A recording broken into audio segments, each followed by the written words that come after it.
আসসালামু আলাইকুম ওয়া রাহমাতুল্লাহ। মৃত ব্যক্তি মৃত্যুর পর সর্বপ্রথম যে আওয়াজটি শুনে তা হচ্ছে ইন্না লিল্লাহি ওয়া ইন্না ইলাইহি রাজিউন। শুরুতেই মৃত ব্যক্তি বুঝতে পারে না সে মারা গেছে। সে মনে করে যে সে তার মৃত্যুর স্বপ্ন দেখছে। সে কাঁদছে, তাকে গোসল করানো হচ্ছে, নিজেকে কাঠ ছড়া করেছে, নিজেকে পরিষ্কার করানো হচ্ছে, গোসল করানো হচ্ছে, কবর নামানো হচ্ছে। যখন তার দেহের উপরে বাঁশের কঞ্চি আর মাটির স্তূপ পড়তে থাকে তখন তার স্বপ্নভঙ্গ হয়। তখন সে চিৎকার করে, সে বলতে থাকে, কিন্তু তার চিৎকার শুনতে পায় না কেউ। পরবর্তীতে যখন সবাই ছত্রভঙ্গ হয়ে যায় এবং মাটির নিচে একা একা থাকে তখন আল্লাহ তাআলা তার আত্মাকে পুনরুদ্ধার করেন। সে তার চোখ খোলে এবং খারাপ স্বপ্ন থেকে জেগে ওঠে।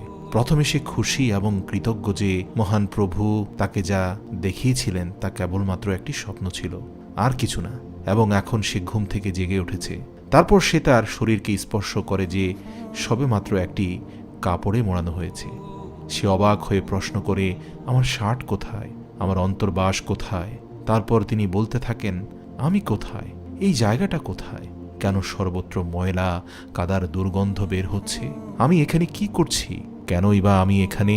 তারপর সে বুঝতে শুরু করে যে সে মাটির ভেতরে এবং সে যা অনুভব করছে তা কোনো দুঃস্বপ্ন নয়। হ্যাঁ, সে বুঝতে পারে সে সত্যি মারা গেছে। তারপর সে যতটা সম্ভব জোরে চিৎকার করে, তার আত্মীয় স্বজনদের জোরে জোরে ডাকে, বাবা মাকে ডাকে যারা তাকে বাঁচাতে পারে। অতপর বলে ওঠে, ও রাজ্জাক, ও আব্দুল্লাহ, খাদিজা, আয়েশা, উসমান, কিন্তু তারা কেউ উত্তর দেয় না। তখন তার মনে পড়ে এই মুহূর্তে আল্লাহ রাব্বুল আলামিনই তার একমাত্র ভরসা, এবং আল্লাহর কাছে কান্নাকাটি শুরু করে, ক্ষমা প্রার্থনা শুরু করে, বলতে থাকে, ইয়া আল্লাহ আমাকে ক্ষমা করো, ইয়া আল্লাহ আমাকে ক্ষমা করো।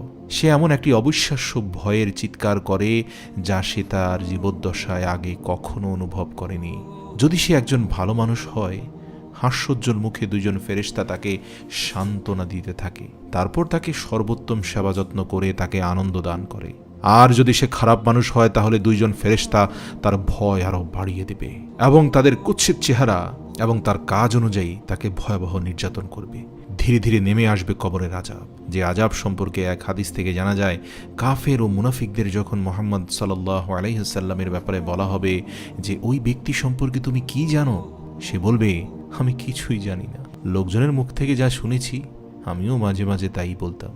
তখন তাকে বলা হবে, তুমি উপলব্ধি করনি এবং পাঠও করনি। এরপর তাকে লোহার হাতুড়ি দিয়ে পেটানো হয়। তখন সে বিকট শব্দে চিৎকার করে, যা মানব দানব ছাড়া আশপাশের সকল প্রাণী শুনতে পাবে। বুখারী শরীফ হাদিস নং 1338। মহানবী সাল্লাল্লাহু আলাইহি ওয়াসাল্লাম আরও ইরশাদ করেন, যদি এই ভয় না থাকতো যে তোমরা মৃতকে দাফন করবে না, তাহলে আমি আল্লাহ তাআলার কাছে দোয়া করতাম যাতে কবরে যে আযাব যা আমি শুনতে পাই তা যেন তোমাদেরও শুনিয়ে দেয়। প্রত্যেকটি মানুষই যেন কবরের সে আওয়াজ শুনতে পায়। মুসলিম শরীফ হাদিস নং 7392।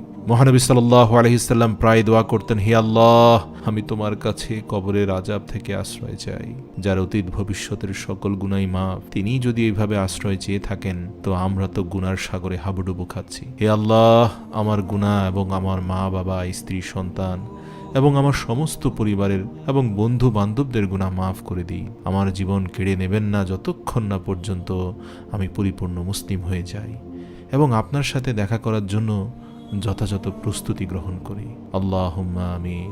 ইয়া মুকাল্লিবাল কুলুব সাব্বিত কলবি আলা দীনিকা।